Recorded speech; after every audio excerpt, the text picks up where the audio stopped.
बिस्मिल्लाहिर्रहमानिर्रहीम अस्सलाम वालेकुम वेलकम बैक और जनाबे वाला लेक्चर नंबर 15 सिक्योरिटी फंडामेंटल और इंशाल्लाह आज हमारी कोशिश है चैप्टर नंबर 5 कंप्लीट कर लें। और अब आप चैप्टर नंबर 5 पढ़ने के बाद ना थोड़ा सा रिव्यू करेंगे ना अगर आप, ठीक है, तो आपको पता चलेगा हम लोगों ने बड़े की components of a security operation centers पढ़े हैं, ठीक है। अगर आपके पास security as a security analyst आपको कॉल आती है इंटरव्यू के लिए, तो आपसे पूछा जाएगा अच्छा जी आप सिक्योरिटी ऑपरेशन सेंटर में क्या काम करते थे। मुझे नहीं पता, मैं यहाँ पे सजेस्ट नहीं कर रहा फेक एक्सपीरियंस दें। तो आप क्या करोगे, आप ये वाली स्लाइड खोलोगे और कहोगे हम जी कॉन्फ़िगरेशन एंड चेंज मैनेजमेंट देखते थे, वल्नरेबिलिटी मैनेजमेंट देखते थे, पैच मैनेजमेंट देखते थे, एसेट मैनेजमेंट देखते थे, मोबाइल डिवाइस मैनेजमेंट देखते थे, ठीक है, system information and event management देखते थे, आईएएम देखते थे। तो आप योनी जोन सा है ना 60% चीजें जोन सा है सिक्योरिटी ऑपरेशन सेंटर की कवर कर रहे हैं, ठीक है। तो ये इस वजह से ये जो चैप्टर था इस पे हमने बहुत ज्यादा टाइम लिया। आप देखेंगे कि हमारा 15वां लेक्चर है और अभी तक हम इस बुक के 5वें चैप्टर पे बैठे हुए हैं। एक्चुअली इस बुक में कितने चैप्टर है, एक सेकंड मैंने बुक पकड़ ली है और जनाबे वाला इस बुक के अंदर आपके पास चैप्टर्स हैं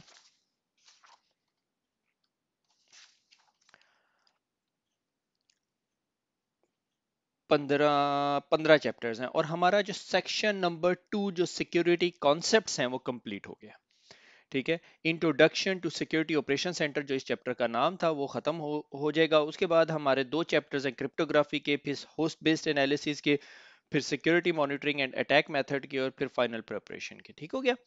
तो आगे चलते हैं। अच्छा, अभी तक हम लोगों ने बात की कि वल्नरेबिलिटी असेसमेंट, जब हमने वल्नरेबिलिटी असेसमेंट में नेसेस को देखा तो हमने नेसेस के अंदर देखा कि नेसेस जो है हमें वल्नरेबिलिटी असेसमेंट करके देता है और वो सॉर्ट ऑफ जो हमने स्कैन चलाया वो एक्टिव स्कैन था। एक्टिव स्कैन हम किसे कहते हैं, एक ऐसा स्कैन जिसमें एक पीसी जो है दूसरे पीसी पे जाके या हमारा जो स्कैनर है वो दूसरे पीसी में लॉग इन करके देखता है, ठीक है। पैसिव स्कैनर ऐसा काम नहीं करता। पैसिव स्कैनर जो है ना वो साइड पे बैठा हुआ होता है या प्रॉबिंग का काम नहीं कर रहा होता, ठीक है। इसी तरह जो सा है वल्नरेबिलिटी असेसमेंट जो टेनेबल प्रोवाइड करती है उनके पास पैसिव नेटवर्क स्कैनर्स भी अवेलेबल होते हैं जो सॉर्ट ऑफ मिरर पोर्ट पे होते हैं। यहाँ पर एक छोटी सी ब्लर लाइन आएगी कि पैसिव स्कैनर्स और नेटवर्क बेस्ड स्कैनर्स में क्या फर्क है, ठीक है।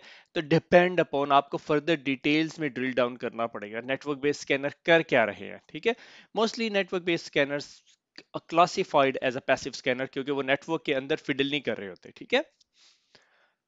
तो ये हो गए वल्नरेबिलिटी स्कैनर्स की टाइप। एक्टिव स्कैनर वो होते हैं जिसमें एजेंट भी, मोस्टली एजेंट और एजेंट लेस के अंदर फिर कैटेगराइजेशन आ जाती है कि एजेंट वो वाला एजेंट बेस्ड वो स्कैनर होता है जिसमें आप उसके पास एक छोटा सा टूल इंस्टॉल कर देते हैं, ठीक है। और एजेंट लेस स्कैनर क्या होता है, जिस तरह हमने नेसस के अंदर उस सिस्टम का आईपी एड्रेस दे दिया था और यूजर नेम पासवर्ड दे दिया था, that is called agent based scanners, ठीक है। अच्छा, उसके बाद अब वल्नरेबिलिटी असेसमेंट हमारी कंप्लीट होगी। अब उसके बाद हमारा अगला पार्ट जो सा है वो आ गया पेनिट्रेशन टेस्टिंग। तो as a security operation centre may be और मे बी नॉट आप पेनिट्रेशन टेस्टिंग को भी देख रहे हैं, ठीक है। मगर आप पेन टेस्टर नहीं है, ये बात याद रखिएगा, आप पेन टेस्टर नहीं है। May be security operation centre would be first stepping stone और उसके बाद आप कहें जी मैं पेनिट्रेशन टेस्टिंग की तरफ जाना चाहता हूं, ठीक है।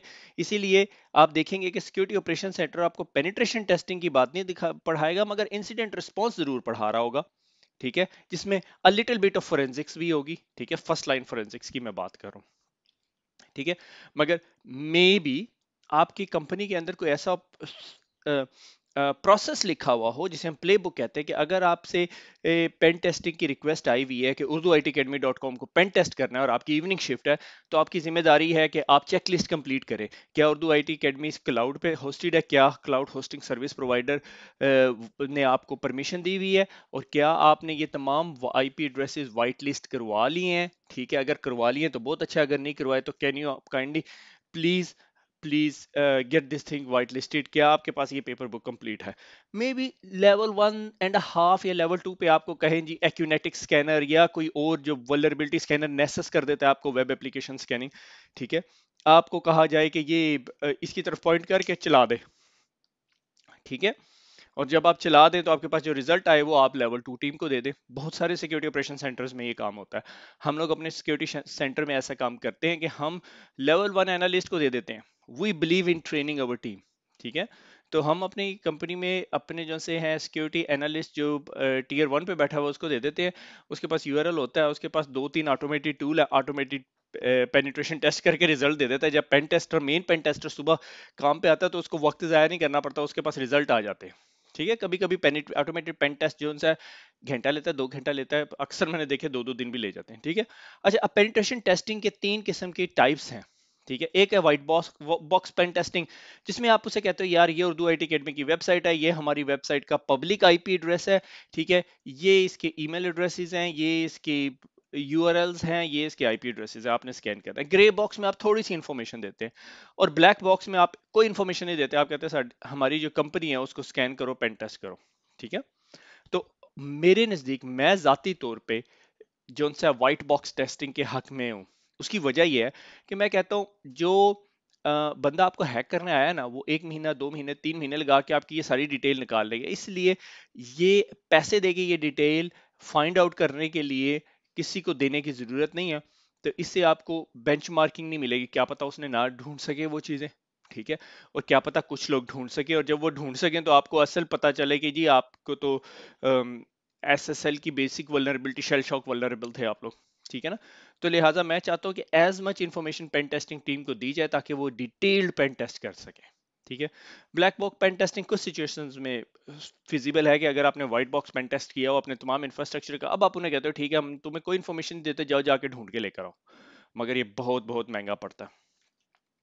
अच्छा, वल्नरेबिलिटी स्कैन और पेन टेस्टिंग में फर्क होता है, ये एक चीज बहुत ध्यान रखना। ठीक है, जब आप कभी इंटरव्यू में बता रहे हो तो आपने बताना वल्नरेबिलिटी असेसमेंट भी करते थे, पेन टेस्टिंग भी करते थे, पर मैं पेन टेस्टिंग अपनी जान बचाने के लिए मैं पेन टेस्टिंग जो सा है वो ऑटोमेटिक टूल पे करता था। ठीक है।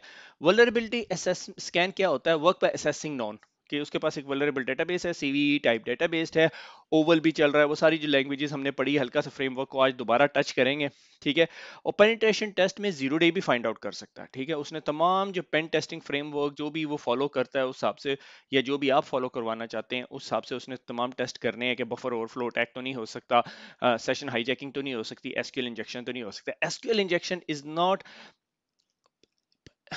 आई don't want to say this कि एसक्यूएल, मैं ये कहना चाह रहा था कि एसक्यूएल इंजेक्शन वल्नरेबिलिटी स्कैनर नहीं फाइंड आउट करता, हमारे कुछ सिचुएशन में कर सकते हैं। ठीक है। तो can be fully automated, vulnerability scan automated हो सकता है। पेनिट्रेशन टेस्ट अगर कोई फुली ऑटोमेटेड रन करके दे रहा है तो वो आपको फिर दा लगा रहा है। ठीक है, तो वो इंग्लिश और उर्दू वाला दा होता है ना, तो पंजाबी वाला, तो ये मिक्स्ड होता है पेनिट्रेशन टेस्ट कि ऑटोमेटेड स्कैन हो जाता है, फिर प्रॉपर पेन टेस्टर आके फर्दर डिटेल्स फाइंड आउट करता है। ओके, मे डिसेबल और एक्सेस और break the system, penetration test कभी भी ऐसी पॉसिबिलिटी होती है कि वो आपका नेटवर्क ब्रेक कर सकता है। ठीक है, ड्यूरिंग द टेस्ट, इसलिए वो get out of jail card का फ्री का एक कार्ड आपसे लेता है। ठीक है, कि जब वो स्कैन कर रहा होता है तो मेक श्योर करता है कि वो डैमेज ना करे, अगर डैमेज करे तो आप उसको सू ना कर सको या उसकी कंपनी को। और वल्नरेबिलिटी स्कैन आप रियल टाइम में भी रन करते हो। ठीक है, एम दोनों के डिफरेंट है। ठीक है, aim to find a known vulnerabilities के कौन कौन सी वल्नरेबिलिटी जिसे हम पैच कर सके, और aim to compromise the system. ठीक है, दो डिफरेंट एम्स हैं दोनों के। ठीक है, तो ये आपने ध्यान रखना है कि वल्नरेबिलिटी असेसमेंट जो सा है वो आपका एम करता है कि यार इसकी कौन से पैचेस मिसिंग हैं, क्या उसने विनजिप इंस्टॉल किया हुआ है, क्या उसने वायरशार्क का ओल्डर ड्राइवर इंस्टॉल किया हुआ है, क्या उसके पास जावा का ओल्डर वर्जन है, और फिक्स आर इजी है। ठीक है, जबकि compromise of a system penetration testing में भी your whole website is SQL injection vulnerable. ठीक है, जो बिग वल्नरेबिलिटी है। अच्छा, प्रोडक्ट वल्नरेबिलिटी मैनेजमेंट, अब ये पी सर्ट आ गया। ठीक है, प्रोडक्ट वल्नरेबिलिटी मैनेजमेंट टीम्स होती है within the organisation, like Cisco के अंदर एक प्रोडक्ट वल्नरेबिलिटी टीम है जो तमाम प्रोडक्ट्स निकलती है मार्केट के अंदर, अगर उसमें कोई वल्नरेबिलिटी फाइंड आउट होती, कैसे होती है? Can be through a bounty hunting program, can be through the third party companies, can be through the different research institutions। क्योंकि जब आप बहुत हायर लेवल पे बात कर रहे हैं और आप प्रोडक्ट्स प्रोड्यूस कर रहे हैं, ठीक है, से फॉर एग्जांपल आप जी, अभी मैं पिछले दिनों टीवी ढूंढ रहा था, एलजी के टीवी बना रहे हैं। ठीक है, अब एलजी के टीवी के अंदर वल्नरेबिलिटीज आएगी। अब एलजी के जो सिक्योरिटी ऑपरेशंस के जो हेड होगा या हेड ऑफ सिक्योरिटी होगा या सीसो होगा, उसने एक प्रोग्राम रन कर रहा होगा, बाउंटी हंटिंग प्रोग्राम, या सर्ट की टीम ने एक कोई प्रोग्राम रन किया होगा जिसमें उनके कोलैबोरेशन होगा थ्रू डिफरेंट वेंडर्स, उन्हें वो फ्री में टीवी भी देते होंगे। ठीक है, यूनिवर्सिटीज को भी देते होंगे, और उसके जरिए वो यूनिवर्सिटी उनके टीवीज को हैक करने की कोशिश करेगी, जो कुछ भी करेगी, फिर वो जो फाइंड आउट करेंगे वो पीसर्ट को भेज दी जाएगी कि भाई आपका टीवी वल्नरेबल है, कि टीवी के ऊपर जो कैमरा है वो एक्सेस हो जाता है। ठीक है, पी सर्ट को अवेयरनेस, स्टेप 1 के अंदर जी पी सर्ट को अवेयरनेस आ गई, मालूम हो गया कि जी सिक्योरिटी इंसिडेंट, ठीक है। अब पी सर्ट जो सा है वो प्रायोरिटाइज करेगी, आइडेंटिफाई करेगी रिसोर्सेज। अच्छा ये प्रॉब्लम होगी, ये कैमरे वाली टीम के पास जाएगी जो कैमरे का कोड लिखते ही, या ये एंड्रॉयड मार्केट की टीम की तरफ जाएगी जो हमारी एंड्रॉयड एप्लीकेशन लिखती, क्या करेंगे, ठीक है। तो ये इस स्टेप में एक्टिव मैनेजमेंट वो प्रायोरिटाइजेशन करेंगे, ठीक है। अब फिक्स डिटरमिनेंट, अब वो फाइंड आउट करेंगे, अच्छा जी वो टीम आके देखें, अच्छा इधर ना एक कोड के अंदर कॉमा नहीं लग गया सी, ठीक है, या कॉमा नहीं लगा हुआ था, या कहीं पैरामीटर ऐसे कॉल कर रहे हैं जिसकी वजह से वो फुल कंट्रोल दे देता है कर्नल के ऊपर, जो भी स्टोरी ड्रामे पास। फिर उसके बाद आप, जब कंपनी को ये पता चल जाएगा तो कंपनी क्या करेगी, कम्युनिकेशन प्लान। कम्युनिकेशन प्लान बहुत इंपॉर्टेंट है कंपनी के, एक्चुअली स्टेप 1 जो सा है, किधर गया भाई, स्टेप 1 और ये स्टेप 4 जो सा है ना, ये बहुत इंपॉर्टेंट है। स्टेप 1 आपको बताता है कि आपको पता चल गया, क्योंकि जब आपको पता नहीं चलेगा तो आप सोल्यूशन नहीं निकाल सकते। स्टेप 4 पे आपका सोल्यूशन निकल गया और आपने जी अब कंपनी एडवाइजरी राइट कर दी, ठीक है। कंपनी एडवाइजरी क्या होती है, जिस तरह सिस्को अपनी एडवाइजरी पेज खोल लिखता है कि हाँ भाई सिस्को का ये आईओएस वल्नरेबल है, उसके लिए ओवल की फाइल भी देखता देता है आपको, आपको फिक्स भी देता है, उसका वर्क अराउंड भी आपको बता रहा होता है, ठीक है, जो हम पिछले लेक्चर में देख चुके हैं, आज दोबारा भी देखेंगे, ठीक है। अब integration and mitigation can be set engages expert and executives को भी इंक्लूड करना, sort of integration mitigation। notification, फिर नोटिफाई करता है पीसर्ट अपने तमाम कस्टमर्स को, ऑलमोस्ट कम्युनिकेशन प्लान के जरिए ही नोटिफिकेशन हो जाती है, ठीक है। और उसके बाद जो सा है feedback, incorporate feedback for customer और सिस्को इंटरनल इनपुट, जो न्यू प्रोडक्शन लाइन के अंदर चीजें आ रही हैं वो सारा कुछ, ठीक है। अगर आपने पीसेट के बारे में मजीद मालूमात लेनी है, cisco.com/go/psert कर लीजिएगा, ठीक है। ये पेज मैं अभी नहीं आपको दिखाऊंगा, मगर मेरे ख्याल में मैंने यहाँ पे खोल के कुछ रखा हुआ है, ये जिस तरह, अरे भाई आ जा, ये जिस तरह हमारी कम्युनिकेशन प्लान हुआ हुआ फ्लाम बंडल है, उसके अंदर ये वल्नरेबिलिटीज है, उसका वर्क अराउंड भी लिखा, there is no workaround, ठीक है। इसके अंदर मेरे ख्याल में नहीं, ये मैंने वैसे स्कोरिंग के लिए रखा हुआ, ठीक है। अच्छा उसके बाद जो सा है रिस्पॉन्सिबल डिस्क्लोजर, ये जो वल्नरेबिलिटी उसने सिस्को ने दिखाई है आपको, ठीक है। Let's do cisco.com/p P cert go है, ये गो पी सर्ट है, go/p सर्ट।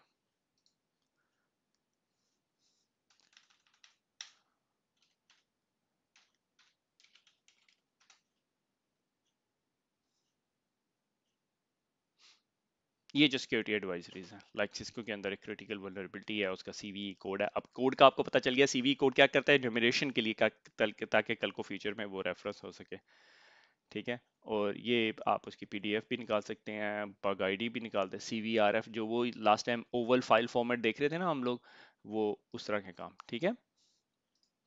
अच्छा आगे चलते हैं, रिस्पॉन्सिबल डिस्क्लोजर, ये जो अब डिस्क्लोजर किया सिस्को ने बताया कि यार हमारे ये ऑपरेटिंग सिस्टम के अंदर डिस्क्लोजर है, उसमें दो किस्म के डिस्क्लोजर्स आते हैं, एक कहलाता है फुल डिस्क्लोजर, ठीक है, जिसके अंदर तमाम वल्नरेबिलिटी की डिटेल्स आप बता सकते हो, आप बताते हो ये इस बंदे ने किया, अगर ये इस तरह इंजेक्ट किया जाए यूं कोड तो ये हो जाता है। उसका नुकसान भी है, उसका फायदा भी है। उसका फायदा ये है कि आप maximum information to the public पहुंचा रहे हैं, पब्लिक के अंदर अब बहुत सारे लोग हैं, तो उसमें बहुत सारे लोग ऐसे भी हो सकते हैं जो मिलिशियस एक्टर हैं और उसके जरिए वो कुछ अटैक करना चाहते हैं, जिस तरह वो इटर्नल ब्लू, ये इटर्नल ब्लू था मेरे ख्याल में, ये इथीरियल ब्लू था, ब्लू था, मुझे थोड़ा सा वर्ड कंफ्यूज हो रहा है, वो जिसकी वजह से रैंसमवेयर अटैक हुआ था, ठीक है। तो enough information to build an exploit, इस वजह से बहुत सारी कंपनियां फुल डिस्क्लोजर नहीं करती। रिस्पॉन्सिबल डिस्क्लोजर, लिमिटेड इंफॉर्मेशन मगर enough information for other companies to protect themselves, ठीक है। और सिस्को जो है वो रिस्पॉन्सिबल डिस्क्लोजर करता है, फुल डिस्क्लोजर नहीं करता। Responsible disclosure is a very की टर्म जो आपको अंडरस्टैंड होनी चाहिए कि रिस्पॉन्सिबल डिस्क्लोजर में एनफ इंफॉर्मेशन नहीं देते, ठीक है, मगर इतनी इंफॉर्मेशन दे देते हैं कि उसके जरिए एक्सप्लॉइट रीराइट ना हो सके। अच्छा उसके बाद एक टर्म आती है एसकैप या स्कैप, ठीक है, सिक्योरिटी कंटेंट ऑटोमेशन प्रोटोकॉल। मैंने बहुत सारे सिक्योरिटी ऑपरेशन सेंटर के एक्सपर्ट्स लोगों से बात की है, नोबडी नोज अबाउट इट, ठीक है, मगर सिस्को ने आपके 4-5 पेजेस लिखे हुए हैं, इसलिए इस वर्थ नोइंग इट, ठीक है। Security security content automation protocol है, ठीक है, और इसका मकसद था एक स्टैंडर्डाइजेशन करना कि आपका जो वल्नरेबिलिटी असेसमेंट का जो प्रोसेस है, ठीक है, वो पूरे का पूरा जो सा है ना एक स्पेसिफिक लैंग्वेज में राइट किया जा सके, समझाया जा सके, दिखाया जा सके। ठीक है, उसकी एग्जांपल देता हूँ कि अगर आपके पास कोई वल्नरेबिलिटी आई, आपने उसकी न्यूमरेशन करनी है, आपने नंबर लेना है उसका, या नंबर देना है, या नंबर से सर्च करना है, तो उसके लिए आपके पास ये तीन चीजें हैं, इनमें से किसी को भी आप यूज कर सकते हैं। मोस्टली हम सीवीई को, कॉमन वल्नरेबिलिटी एक्सप्लॉइट को यूज करते हैं। ठीक है, फिर XCCDF या ओवल एक ऐसे लैंग्वेज है जिसके जरिए हम कंज्यूम करते हैं उस इंफॉर्मेशन को। ठीक है, लास्ट लेक्चर में हमने डिफाइन किया। और उसके बाद एवेल्युएशन कि भाई अच्छा ये डिवाइस जो सी है वल्नरेबल है on the basis of this information. On the basis of which information? मैं वो इंफॉर्मेशन मैंने मेरे ख्याल में लास्ट लेक्चर में भी डिस्कस की थी, मैं आपको दिखा भी देता हूँ। On the basis of CVRF। ठीक है, ये CVRF XML बेस्ड फाइल होती है, और इसके जब आप खोल के देखते हैं तो ये इंफॉर्मेशन पड़ी हुई है। ठीक है, इसको आप वो अपने ओवल के टूल के अंदर या जो भी आपका टूल है उसमें रन कर सकते हैं। ठीक है, और ये आपकी CVE नंबरिंग होगी। अच्छा, उसके बाद आपके पास आ जाता है CVSS। CVSS आपका स्कोरिंग सिस्टम है, इसको भी हमने डिटेल में जाके पढ़ना है। ठीक है, कि CVSS है क्या? Common vulnerability scoring system. कि आपको पता चला यार ये वल्नरेबिलिटी आई है, आप इसके आगे क्या कहोगे? ये नंबर 10 है, नंबर 9 है, 6, 5, 4, 10 बहुत क्रिटिकल, 1 लीस्ट क्रिटिकल। और आप इसको समझाओगे कैसे, और आप इसको फिर एक यूनिफॉर्मिटी कैसे दोगे? ठीक है, ये एक्चुअली आज का मेन टॉपिक है। मगर वेब एनवीडी भी मैंने खोला हुआ है। अच्छा, ये नेशनल चेकलिस्ट प्रोग्राम है। ठीक है, अच्छा अब मसला ये था कि एसकैप को यूज कौन करता है? ठीक है, तो बहुत सारी कंपनीज जो से डिफरेंट किस्म के प्रोटोकॉल, डिफरेंट किस्म के इंफॉर्मेशन को यूज करती हैं। तो मोस्टली मैंने देखा है कि गवर्नमेंट ऑर्गेनाइजेशंस में इस तरह की जरूरत पड़ती है कि आपने एक चेकलिस्ट बना दी, आपने कहा चेक करो कि मेरे आईफोन सारे सिक्योर है या नहीं, चेक करो ये मेरी विंडोज की मशीनें इस स्टैंडर्ड को पूरा कर रही हैं या नहीं। तो एसकैप उस तरह के स्टैंडर्ड के लिए यूज होता है। अब सवाल ये पैदा होता है एसकैप को टेस्ट कैसे किया जाएगा? अगर आप मेरा याद लास्ट लेक्चर देखें तो आपको याद है मैंने ओवल का एक थोड़ा सा कुछ दो चार चीजें बताई थी कि उसमें XML फाइल इंपोर्ट करें और ये करें वो करें और उस तरह यूज करें। अच्छा, इसी तरह नेसस जो हमारा वल्नरेबिलिटी स्कैनिंग टूल है, ठीक है, अगर आप इसमें स्कैन की बात करें, ठीक है, अगर मैं कहूं कि मैंने स्कैन करना है और न्यू स्कैन करना है, तो अगर आप ध्यान से देखें तो स्कैप एंड ओवल ऑडिट नजर आ रहा है। Audit system using SCAP and OVAL definitions, और स्कैप और ओवल डेफिनेशन के जरिए आप उस अपने सिस्टम्स को ऑडिट कर सकते हैं। ये ऑडिटिंग के लिए यूज होता है। ठीक है, ये कहता है वल्नरेबल या नॉट वल्नरेबल, मगर ट्रस्ट में ये बहुत सारी वल्नरेबिलिटी, बहुत सारे फॉल्स पॉजिटिव देता है। ठीक है, आपको नेसस का यानी पेड वर्जन चाहिए होगा अगर आपने ये करना है। ठीक है, तो अब सवाल ये पैदा होता है ये करेगा क्या? अच्छा, अब ये करेगा क्या?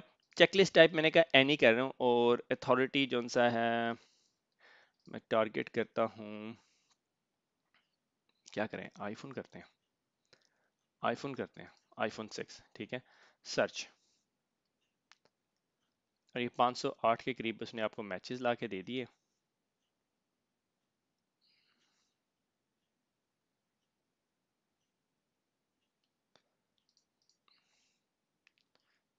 थोड़ा सा कम सर्च देखते हैं।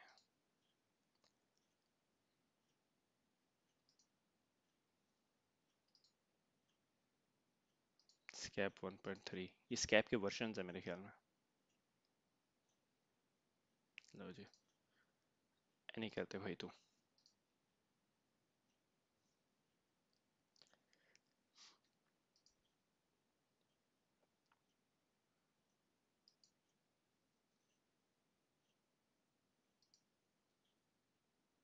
ये आपकी जिप फाइल आ गई। ठीक है, इस जिप फाइल के अंदर वो तमाम इंफॉर्मेशन होगी। अच्छा, अब मसला ये है कि कुछ लोग जो से ये सोचते हैं कि अ, हमारे आईफोन जो से वो सिक्योर हैं आउट ऑफ द बॉक्स, और ये वो बार मैं आपको जिप फाइल खोल के नहीं दिखा रहा, ये दिखा दूँ आपको। ठीक है,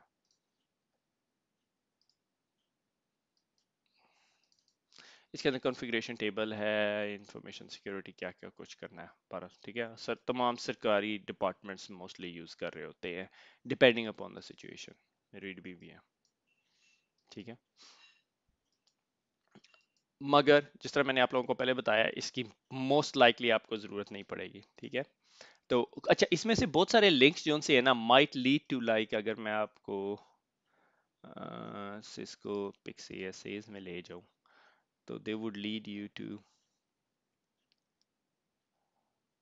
दे would lead you to CIS documentation, नहीं है, अच्छा CIS की तरफ लेके चले जाता है, ठीक है, वो जो CIS हमने पहले भी देखा था, CIS बेंच मार्क, ठीक है। तो ये मेरे ख्याल में दोनों प्रोग्राम्स जो है ना आपस में किसी तरह लिंक्ड है, क्योंकि CIS बेंचमार्क भी आपको बेस्ट ऑडिट रिकमेंडेशन देती है ऑपरेटिंग सिस्टम से रिलेटेड, तो ये भी आपको वहां पे लेके जाता है, ठीक है। तो हम स्कैप को ऐसे कहते हैं कि स्कैप जो सा है एक ऑटोमेशन प्रोटोकॉल है, एक स्टैंडर्ड है जिसके जरिए आप जो सी है कुछ वल्नरेबिलिटीज को या बेस्ट प्रैक्टिसेस को फॉलो करने के लिए ऑडिट करते हो कि आपकी डिवाइसेस बेस्ट सिक्योरली कॉन्फ़िगर्ड हैं या नहीं, ठीक है। तो ये आपका हो गया, उसे क्या कहते हैं, वल्नरेबिलिटी असेसमेंट के अंडर में, क्योंकि नॉर्मल स्टैंडर्ड वल्नरेबिलिटी आपको सीवीईस के अगेंस्ट देता है, मगर ये फर्दर डिटेल में चला जाता है कि आपको बेस्ट प्रैक्टिसेस भी, यार आपके विंडोज का के अंदर जो सा है आपका IPv6 डिसेबल होना चाहिए अगर आप IPv6 नेटवर्क नहीं यूज कर रहे, ठीक हो गया। अच्छा, वल्नरेबिलिटी एनालिसिस एंड प्रायोरिटाइजेशन। अच्छा, अब आपको याद हो कि हमने ये बात की थी CVSS की, अब हम ना इसके अंदर जा रहे हैं और हमने मैग्नीफाइंग ग्लास निकाली है, क्योंकि CVSS की आपको नॉर्मल लाइफ में भी जरूरत पड़ती है, अगर आप स्कैप को निकाल दें तो आपको CVE और CVSS की जरूरत पड़ती है, ठीक है। और CVSS बताता है कि यार आपका जो रिजल्ट है, जो रिजल्ट आया है, ठीक है, वल्नरेबिलिटी के बाद एनालिसिस रिपोर्ट आ गई आपके सामने, आप सुबह टेबल पे आके बैठे हो और आपके सामने जी रिपोर्ट आ गई और रिपोर्ट आपने देखी है, इज द रिजल्ट कंप्लीट, सबसे पहला क्वेश्चन आपका ये होगा कि रिजल्ट कंप्लीट है, ठीक है। मेरे नजदीक मैं आपको बहुत प्रैक्टिकल एग्जांपल देता हूँ, वल्नरेबिलिटी असेसमेंट कॉन्फ़िगर किया एनएसएस का, एक ऑर्गेनाइजेशन में हमने रन किया, रन करके रिजल्ट आया, रिजल्ट बहुत अच्छा है, यानी पूरी ऑर्गेनाइजेशन में कोई 10-15 हाई वल्नरेबिलिटीज हजम नहीं होती, नहीं ना होती, अगर आप प्रैक्टिकल एक्सपीरियंस से आए हैं तो आपको कभी हजम नहीं होगी ये बात, ठीक है। दुनिया की बेस्ट ऑर्गेनाइजेशन निकाल लें, आप वुड बी सरप्राइज कि अगर उनके पास कोई वल्नरेबिलिटीज ना हो और 15 सिर्फ हाई हो, that's a bonus for a patching guy, ठीक है। तो मैंने कहा यार ये रिजल्ट कंप्लीट नहीं लग रहा, नेस के बंदे को बुलाया, मैं कहा देख यार ये विंडोज की इसने वल्नरेबिलिटीज पैच की हैं, इसने थर्ड पार्टी वल्नरेबिलिटीज स्कैन की हैं, उसने कहा जी ऑथेंटिकेशन कंप्लीट नहीं हुई, जिस तरह मेरे सीन के अंदर हुआ, मैंने जब घर के अंदर ये जो स्कैन किया तो आपको जो मैंने रिजल्ट दिखाया उसमें कोई क्रिटिकल नहीं है, ये सही रिजल्ट नहीं है, क्योंकि मैं नेसस को सक्सेसफुली क्रेडेंशियल स्कैन नहीं करवा सका। क्रेडेंशियल स्कैन का मतलब कि नेसस आपके सिस्टम में लॉगिन हुआ, आपकी रजिस्ट्री से गो थ्रू किया और उसने वहां से फाइंड आउट किया कि आप जी वायर शार्क का ओल्डर वर्जन रन कर रहे हैं या अपाची का या फायरफॉक्स का ओल्डर वर्जन रन कर रहे हैं। तो पहला question is the result complete, ठीक है। दूसरा question is false positive remove कर दो, नेसस के अंदर थोड़े से फॉल्स पॉजिटिव आ जाते हैं। और नंबर 3, कॉन्टेक्ट द वेंडर, अगर कॉन्टेक्ट द वेंडर आपकी बुक ने लिखा हुआ है, कभी आप वेंडर को कॉन्टेक्ट नहीं करते, ठीक है। उसके बाद आ जाता है जब आपको रिजल्ट आपके सामने आ जाते हैं तो आपको सबसे बड़ा कंसर्न होता है CVSS common vulnerability scoring system की स्कोरिंग क्या है भाई इसकी, ठीक है। एग्जांपल दिखा देता हूँ, जब मेरे स्कैन हुआ इसमें कौन सा ऐसा स्कैन है जिसमें वल्नरेबिलिटी कोई एक आधी नजर आई थी, जिसका ये है, ठीक है, ये मीडियम है। जब आपने ये देखा तो सबसे पहले आप पता है क्या देखते हो, ये देखते हो बेस स्कोर और टेम्परल स्कोर। ये बेस और टेम्परल में क्या फर्क है उसमें अभी हम आके देखते हैं, ये 4.3 है, इस वजह से इसे मीडियम कहा हुआ है इसने, ठीक है। और अगर मैं इसको देखें 4.3 है, इसका बेस स्कोर है, इसका टेम्परल स्कोर नहीं है, ठीक है। और यहाँ देख लें तो ये मीडियम है, ठीक है। और ये CVSS2 स्कोरिंग है, ठीक है, 3 नहीं है, मोस्टली CVSS3 चलती है, मैं आपको अभी डिटेल में जाके दिखाता हूँ। अच्छा, बेस और अब जब CVSS common vulnerability scoring system आपकी किसी चीज के ऊपर आप वल्नरेबिलिटी डिफाइन करते हो, आप कहते हैं यार ये CVSS5 है, छोड़ दे इसको, CVSS8 है, ओ भागो, CVSS9 है, ओ दौड़ो, ठीक है, CVSS10 कुछ ना करो, पैच करो बस, ठीक है। तो ये CVSS है, ठीक है, कि बताता है कि कितनी अर्जेंसी है, ठीक है। और अगर आप CVSS को क्रैक करके डिटेल में देखते हैं ना तो और मजीद बताता है। अब हम यहाँ से ना ऑफ बुक हो जाएंगे, बुक ने आपको टच किया हुआ मगर उस तरह नहीं बताया हुआ, ठीक है। CVSS जो सा बेस स्कोर ये होता है इंट्रिंसिक करेक्टरिस्टिक कि यार लाइक राइट नाउ फैक्ट्स की बेस पे या बेसिक फिगर्स क्या आ रही हैं, ठीक है। Doesn't include user specific environment, ये लाजमी नहीं है कि अगर एक गेमिंग कंपनी है, हॉस्पिटल है, सॉफ्टवेयर हाउस है, बैंक है, उस पर क्या फर्क पड़ेगा, डजंट से दैट, ठीक है। बेसिक कि अगर किसी भी इन्वायरमेंट में ये मेरा सॉफ्टवेयर लगा हुआ होगा, उर्दू IT अकेडमी की क्लाइंट बेस्ड एप्लीकेशन रन हो रही होगी, तो उसमें ये वल्नरेबिलिटी आई है जिसकी वजह से वो उर्दू IT अकेडमी के सर्वर को या आपके पीसी को कंप्रोमाइज कर सकता है, ठीक है, आपके पीसी को कंप्रोमाइज कर सकता है, सर्वर निकाल दें, ठीक है। उसके जरिए आपके पीसी के क्रेडेंशियल्स ले सकते हैं, क्योंकि उर्दू IT अकेडमी की एप्लीकेशन किसी वजह से वो एडमिन टूल सेट के अंदर रन होती है या एडमिन मेमोरी स्पेस में रन हो रही थी, only mandatory information, mandatory information, ठीक है, डिपेंडिंग। और base score is the one that does not change and it is the CVSS score you should use for the PCI compliance. अगर आप PCI compliance कर रहे हैं तो आपने बेस स्कोर हमेशा यूज करना। बेस स्कोर एक ऐसा है कि जो चेंज नहीं होगा। आज वल्नरेबिलिटी आई है, हमने कहा ये वल्नरेबिलिटी की वजह से आपका पूरा घर हैक हो सकता है, इस वल्नरेबिलिटी का स्कोर है 9, ठीक है। थोड़े अरसे के बाद आपने कहा कि यार अगर लोगों ने पैच कर दिया और लोगों ने ये बल्ब के नए मॉडल लगाने शुरू कर दिए, पुराने खत्म हो गए, तो थोड़े अरसे बाद ना हम उसका टेम्परल स्कोर जो है ना कम करना शुरू कर देंगे, ठीक है। एनवायरमेंटल वेरिएबल चेंज हो गया, क्योंकि ये वल्नरेबिलिटी 4 साल पहले आई थी, अब 4 साल से तो बल्ब नहीं चल रहा होता कहीं पर, तो इस वजह से ये वल्नरेबिलिटी अब इफेक्ट नहीं करेगी, ठीक है। उसकी एग्जांपल भी दिखाता हूं मैं आपको, ठीक है। तो फिर हम उसके बाद देखेंगे स्कोरिंग सिस्टम काम कैसे कर रहा होता है। तो अगर ये देखें आप, ये नेक्सस के अंदर नेक्सस है Cisco iOS XE software directory traversal vulnerability. Vulnerability पहले भी मीडियम ही थी, ठीक है। और ये सीवीएसएस स्कोर है उसका 1.5 और टेम्परल स्कोर 1.2 कर दिया उसका, कि with the passage of time 2016 नवंबर में आई, with the passage of time जो है वो वल्नरेबिलिटी का जो स्कोर है वो कम हो गया। उसकी वजह यह है कि लोगों ने कहा कि इन्होंने कहा, देखते हैं अभी क्या कहा, ऑफिशियल फिक्स अवेलेबल हो गया, ठीक है। जब ऑफिशियल फिक्स अवेलेबल हो गया, as a vulnerability ages central intrinsic characteristic will change, ठीक है। इंट्रिंसिक कैरेक्टरिस्टिक विल चेंज, के भाई उसके जो कैरेक्टरिस्टिक्स है वो चेंज हो गया अब, ठीक है। क्योंकि पैच आ गया, लोगों ने पैच करना शुरू कर दिया, एंड और जो एक्सप्लॉइट है मार्केट के अंदर, जो लोग उसे यूज कर रहे हैं, लोगों के पास उससे बेहतर तरीका है चीजों को कंप्रोमाइज करने का, इसलिए इसकी वैल्यू कम होगी। अब ये 1.5 से 1.2 हो गया, मगर पीसीआई डीएसएस के लिए आपको सिर्फ बेस स्कोर ही चाहिए होगा। अब जब आप बेस स्कोर बना रहे होते हैं ना, उसके अंदर बहुत सारे वेरिएबल होते हैं कि ये वल्नरेबिलिटी जो है कैसी होगी, किस किस्म की चीज़ों को इंटरफेयर करेगी, किस किस्म का नुकसान पहुंचाएगी, और उस बेस पे आपकी ये वल्नरेबिलिटी इंक्रीज हो जाती है। आप हमेशा देखते होंगे, अगर आप ये देखें तो आप देखते होंगे यार ये पता नहीं क्या लिखा हुआ होता है, AVA AC AU। आज के लेक्चर के बाद आपको ये सारा समझ आ जाएगा, ठीक है। ये आज आपको पढ़ाना है मैंने, ठीक है। ये देखेंगे यहाँ पर भी दे रहा है अटैक वेक्टर क्या होता है, किस तरह एक्सेस करता है, कॉन्फिडेंशियलिटी, इंटेग्रिटी, अवेलेबिलिटी को कंप्रोमाइज करती है या नहीं, वो उसको इस तरह कोड किया होता है, ठीक है। एवी लोकल, ठीक है, एवी लोकल इसका मतलब है एवी लोकल। एसी का मतलब है attack complexity, high lower medium, कि कितना कॉम्प्लेक्स है ये अटैक, और इस बेस पे ये कैलकुलेट हो रही होती है वैल्यू, ठीक है। अब आपको थोड़ी सी कॉम्प्लेक्स किस्म की वल्नरेबिलिटी दिखाता हूँ, ठीक है। लेट्स पुल आउट दिस, ठीक है। 9.8 है vulnerability. iOS install remote code execution vulnerability सबसे सुपर क्रेजी होती है, ठीक है। जिस तरह ही आप रिमोट कोड एग्जीक्यूशन की बात करते हैं, आप हाथ उठाते हैं, आप कहते हैं यार ये पैच कराओ सबसे पहले, ठीक है। वी स्टैक कॉन्फ़िग के अंदर है, शो वर्जन करें, आपको ये नजर आएगा, शो वर्जन से आपको आउटपुट में नजर आएगी। There are no workaround that address this vulnerability, ठीक है। ये बग है, no stack V stack command अगर कर दे तो फीचर डिसेबल हो जाएगा, आप यूज नहीं कर सकते, आप वल्नरेबिलिटी अफेक्टेड नहीं होगी, ठीक है। अच्छा, अब जैसे ही आप इसके सीवीएसएस को क्लिक करेंगे तो आप देखिए क्या हो रहा है। अटैक वेक्टर क्या है? अटैक वेक्टर ये कि आप इसको अटैक कैसे करेंगे। अगर आपको इस चीज को अटैक करने के लिए आपको फिजिकल स्विच पे जाना पड़े और स्विच में केबल लगानी पड़े, तो आपकी जो अटैक स्कोर है एकदम गिर जाएगा। अभी ये नहीं गिराएगा क्योंकि हम इस वल्नरेबिलिटी के अंदर घुसे हुए, ठीक है, वरना ये आपका स्कोर गिर जाएगा, ठीक है। ये कहता है नेटवर्क, आप कहीं पर भी नेटवर्क में हो, ठीक है। इसमें फिजिकल भी एडजेसेंट भी है, देखेंगे, ठीक है।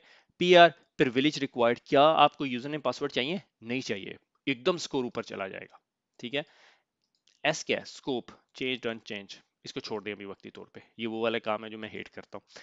इंटेग्रिटी इम्पैक्ट होगी, अवेलेबिलिटी इम्पैक्ट होगी, कॉन्फिडेंशियलिटी इम्पैक्ट होगी, तो सारी चीजें इम्पैक्ट होगी। अगर आप कोड रन कर रहे हैं स्विच के ऊपर, तो वो स्विच कुछ भी कर सकता है, स्पैन करके सारी ट्रैफिक ले जाए, बस गया। User I, user interaction required होगी, यानी यूजर के पास कोई पॉपअप विंडो आएगी जिसे वो क्लिक करेगा। अगर ये आएगी तो उससे स्कोर नीचे चला जाता है, अगर ये नहीं आएगी तो इसका मतलब यूजर को नजर भी नहीं आएगा और आप घुस जाएंगे उसके सिस्टम में, ठीक है। और उसके बाद लो कॉम्प्लेक्सिटी क्या है, कि कितना कोड लिखना पड़ेगा, या उसे गूगल करेगा, उसे कोड मिल जाएगा और वो रन कर सकता है, ठीक है। ये बेस स्कोर हो गया। टेम्पोरल स्कोर भी सेम है, और एनवायरमेंटल पैरामीटर ये होते हैं कि यार किसी ऑर्गेनाइजेशन में ये यूज हो रहा है, किसी में नहीं यूज हो रहा, ठीक है, किस किस्म की ऑर्गेनाइजेशन में यूज हो रहा है, डिपेंडिंग अपॉन योर एनवायरमेंट। बहुत सारी कंपनीज एनवायरमेंटल पैरामीटर डिस्प्ले नहीं करती, मोस्टली कंपनी बेस स्कोर ही करती हैं, क्योंकि जब भी आपने बड़ी सर्टिफिकेशंस की बात करें, पीसीआई डीएसएस आईएसओ वगैरह, तो आप मोस्टली जो सा है बेस स्कोर को देखते हैं। Temporal is not a permanent, environmental is not consistent, ठीक है, तो बेस स्कोर हमेशा कंसिस्टेंट होता है। से फॉर एग्जांपल अगर मैं कहूं कि मुझे यार ये जो नेटवर्क है ना, ये फिजिकल एक्सेस चाहिए, और मैं अब कैलकुलेट स्कोर कराऊं, तो देखें 6.8 हो गया, एकदम स्कोर गिर गया, क्योंकि अब आपको फिजिकली स्विच के पास जाके केबल लगानी पड़ेगी, ठीक है। और अच्छा जी, गलत बटन दब गया था। तो अच्छा, सीवीएसएस स्कोर की हम बात कर रहे थे। सीवीएसएस स्कोर जो सा है ये बेस स्कोर हुआ, और इससे हमने 6.8 कैलकुलेट कर लिया। अच्छा, अगर हम कहें कि यार कुछ और करना चाहते हैं, तो हम उसको छेड़छाड़ करके हम एनालाइज कर सकते हैं, मगर बीइंग अ सिक्योरिटी एनालिस्ट आपकी आपकी जॉब नहीं है ये देखना कि आपने चेंज करना है। आप स्कोर कोड पब्लिश नहीं करोगे, या अगर आप उस तरह के रोल पे हो जहां पे आपने स्कोर कोड पब्लिश करना है सीवीएसएस का, कि आपकी कंपनी आपको कहती है कि काशिफ तुम जाके स्कोर कोड पब्लिश करो, दैट्स अ बिग जॉब, ठीक है। तो मेरे ख्याल में उसके लिए आपको सीसीएनए साइबर ऑप करने की जरूरत नहीं है, उसके लिए आपको फिर साइबर सीवीएसएस का कोई कोर्स करना पड़ेगा। अच्छा, सीवीएसएस स्कोरिंग सिस्टम को ना, ये फर्स्ट एक इम्प्रूव सिक्योरिटी टुगेदर वाली कंपनी जो सी है ये रन करती है। इनके काफी कॉन्फ्रेंसेस और ब्ला ब्ला ब्ला हो रहा होता है, और हर अब यूरोसर्ट और इस तरह के ऊपर इनके वो भी आए होते हैं, बंदे शंदे भी आए होते हैं, ठीक है। अच्छा, इसके अंदर जो सा है ना, जो सबसे इंपॉर्टेंट चीज है, इनका एजुकेशनल और ये सर्विस फ्रेमवर्क बहुत इंटरेस्टिंग है, मगर इसके लिए मेरे ख्याल में ये पैसे लेते हैं। सीबीएसएस के पहले स्कोर होता था वर्जन 2.0, अब उन्होंने वो खत्म करना शुरू कर दिया। सीबीएसएस 1 भी होता था, 2 भी होता था। ये specification document, user guide, example, ये सारा कुछ आप यूज कर सकते हैं, ठीक है। ये सीबीएसएस 3 है। अब हम क्या करते हैं, हम ये करना चाह रहे हैं, हम कहते हैं कि यार हम ऐसा करते हैं कि हम इस चीज को, हमारे उर्दू आईटी अकेडमी की जो एप्लीकेशन है उसकी वल्नरेबिलिटी स्कोरिंग निकालते हैं। अच्छा, अब ये जो एप्लीकेशन है, ये जो अगर मेरे पीसी में इंस्टॉल्ड हुई हुई है, और अगर कोई इस एप्लीकेशन को नेटवर्क से एक्सेस करे और उसको एक स्पेसिफिक पैरामीटर पास करे, तो वो उस पैरामीटर के जरिए उस मशीन पे कोई शेल रन कर सकता है, ठीक है। It's a big thing. तो मैं कहता हूं कि उसको नेटवर्क एक्सेस चाहिए। अटैक कम्प्लेक्सिटी लो, कोई भी जो स्क्रिप्ट किडी है वो भी उसको रन कर सकता है, ठीक है। जब आप इसके ऊपर हुवर करते हैं माउस, तो आपको पता चलना शुरू हो जाता है।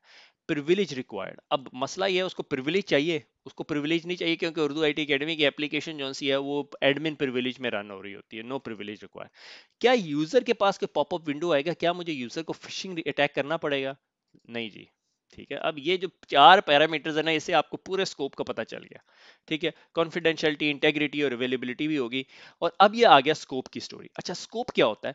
स्कोप ये होता है कि अगर ये उर्दू आईटी अकेडमी को कंप्रोमाइज करता है, क्या स्कोप सिर्फ उर्दू आईटी अकेडमी की डोमेन के अंदर अंदर रहेगा, या वो और फर्दर एप्लीकेशन, यानी क्या ये एस्केलेट कर सकता है, ठीक है। और जिस तरह आप ये करेंगे 10 क्रिटिकल हो जाएगा। अनचेंज यानी ये सिर्फ उर्दू आईटी अकेडमी की एप्लीकेशन को कंप्रोमाइज करेगा, इससे ज्यादा नहीं हो सकता, तो फिर 9.8। मगर हमने कहा जी हर चीज ये बेड़ा गर्क कर देगा, ठीक है।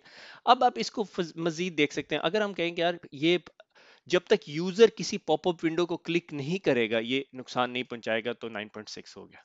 हमने कहा स्कोप भी अनचेंज हो गया, ठीक है।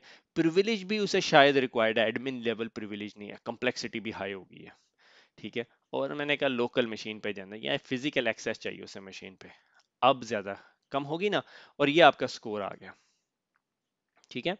ये आपका सीवीएसएस है, हम इसकी डिटेल में नहीं जा रहे। Temporal score, proof of concept किस स्टेज में है या नहीं, या अभी जो सा है कंपनी ने अपना वो वर्क अराउंड अवेलेबल है या नहीं, वर्क अराउंड अवेलेबल है तो 6.1 हो जाएगी, ठीक है। अनअवेलेबल है तो 6.2 रहेगी, ठीक है। और टेम्परेरी फिक्स आ गया तो 6.0 हो गया।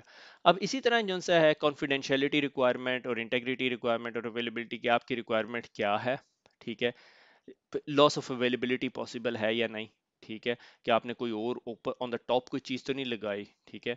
या मॉडिफाइड अटैक कम्प्लेक्सिटी की, यार हमने कहा हमने एक ऐसी एप्लीकेशन बीच में लगाई हुई है जो एसक्यूएल इंजेक्शन होने नहीं देती, ठीक है। तो हमने हाई कर दिया, ठीक है। हमने जी मॉडिफाइड स्कोप, हमने जी कोई कंटेनर अरेंजमेंट किया हुआ है, ठीक है। तो बढ़ सकती है या नॉट डिफाइंड है, डिपेंडिंग कि ये सॉर्ट ऑफ आपके स्कोप के अंदर नहीं आता। मोस्टली आपने फोकस करना है बेस स्कोर में, और बेस स्कोर से आपको अंदाजा होता है यार ये हालात अच्छे लग रहे हैं या नहीं लग रहे। ठीक है, जिस तरह ये नेटवर्क से होता है ना, या जैसे नेटवर्क, ये मुझे मजेदार, सबसे पहले मैं को वल्नरेबिलिटी देखता हूं तो ये, अच्छा अब ये तो हो गया, हमने कहा जी कम्प्लेक्सिटी, अटैक कम्प्लेक्सिटी हाई है, मगर क्रेडेंशियल रिक्वायरमेंट नहीं है और यूजर रिक्वायरमेंट नहीं है, ये सबसे डेंजरस चीजें होती हैं। और जिस तरह ही आप 8 देखते हो ना, आप भागना शुरू कर देते हो। ठीक है, 7 to 10 जो सा है ना, वो सॉर्ट ऑफ उस कैटेगरी में आता है। इसको 7 करके देखते हैं। ठीक है, ये 7 हो गया। इसको थोड़ा सा और हाई करते हैं, ये 7 है। ठीक है, 7 to 10 जो है ना सबसे ज्यादा डेंजरस होता है। अब ये जो इन्फॉर्मेशन जब आपको मिलती है ना, तो आप उसके बाद अपने स्कैनर के अंदर जाके यहाँ पे देखते हो वल्नरेबिलिटी पब्लिश डेट क्या है, और उसके अलावा फिर आप यहाँ पे एक और चीज नजर आ रही होती है, अनफॉर्चुनेटली मैं आपको दिखा नहीं सकता, कि exploit available in the market. ठीक है, एक्सप्लॉइट हाइफन डीबी जो सी एक वेबसाइट आपको पता होगा, हाइफन डीबी, ये मैं गलत काम दिखा रहा हूँ आप लोगों को, एक्सप्लॉइट डीबी। ठीक है, ये सीएस से रिलेटेड है कि आपके जितने एक्सप्लॉइट्स अवेलेबल है मार्केट के अंदर वो आप रन कर सकते हो। ठीक है, गूगल क्रोम का ये एक्सप्लॉइट अवेलेबल है। ठीक है, आप रन करना चाहते हो आप रन कर सकते हो, वेब एप्लीकेशन लोकल प्रिविलेज। ठीक है, तो एनीवे तो ये मकसद था सीवीएसएस का, कि सीवीएसएस जिस तरह आपको पिछले फ्रेमवर्क में भी इसने दिखाया कि सीवीएसएस की आपको जरूरत क्यों पड़ती है, स्कोरिंग सिस्टम है, और आपको बताता है कि यार ये स्कोर बहुत इंपॉर्टेंट है आपके लिए, और आपने इसको इसकी बेस पे डिसीजन मेकिंग करनी होती है।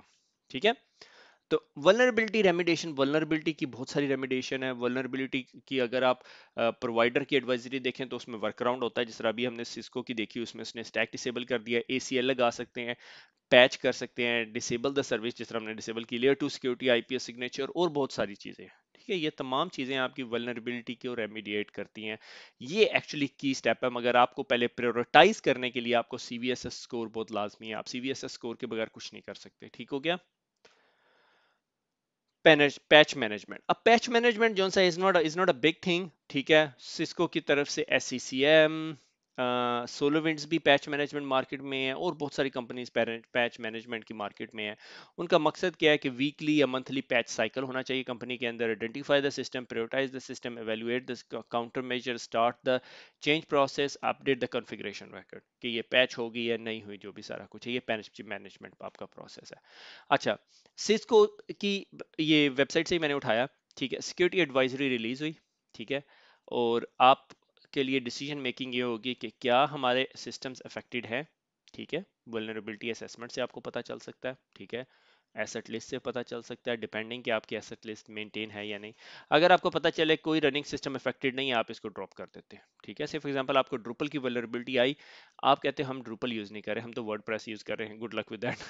ठीक है, अच्छा, running affected product, yes, running the affected version, क्या ड्रूपल 7.0 अफेक्टेड है, नहीं हम तो 6.0 चला रहे हैं, तो फिर नहीं, फिर इधर आ जाओ। Running affected version, yes, vulnerable component enabled, क्या हमारा वो सर्विसेज इनेबल है, अगर नहीं है तो स्टैंडर्ड मेंटेनेंस प्रोसीजर। ठीक है, अगर कंपोनेंट इनेबल है, सिक्योरिटी इंपैक्ट रेटिंग, अब यहाँ इंपैक्ट रेटिंग आपने असेस करनी है, हाई क्रिटिकल लो, ये आपको कौन बता रहा है, आपको बता रहा है सीवीएसएस। ठीक है, या सीवीएसएस के अलावा कौन बता सकता है कि बिजनेस इंपैक्ट असेसमेंट। ठीक है, ये एक सेपरेट प्रोसेस होता है कंपनीज के अंदर कि यार ये क्या चीज है, कितनी क्रिटिकल चीजें हैं। ठीक है, वर्क अराउंड फिजिबल है, यस, वर्क अराउंड इंप्लीमेंट करें, standard maintenance process. Workaround feasible नहीं है, security impact rating, critical patch है, मीडियम है, significant collision damage, prioritise maintenance process, और सिग्निफिकेंट कोलेटरल डैमेज। ठीक है, और आप कहते हो सिग्निफिकेंट कोलेटरल डैमेज है, यस, लेट्स डू इट। ठीक है, ये जो सा है ये बहुत इंपॉर्टेंट चार्ट है, आपको ये समझ आना चाहिए अगर आप प्रैक्टिकल लाइफ में और आप एक ऐसे जॉब के ऊपर हैं जहां पर आपसे कहा जाए तो this chart is gonna help you out. ठीक है, तो that is the last slide of chapter number 5। आज के बाद हमारे जो से ये डोमेन्स खत्म हो गए, अब हम क्रिप्टोग्राफी में चले जाएंगे। तो खुश रहें, दुआओं में याद रखें, फिर मुलाकात होगी, अल्लाह हाफिज।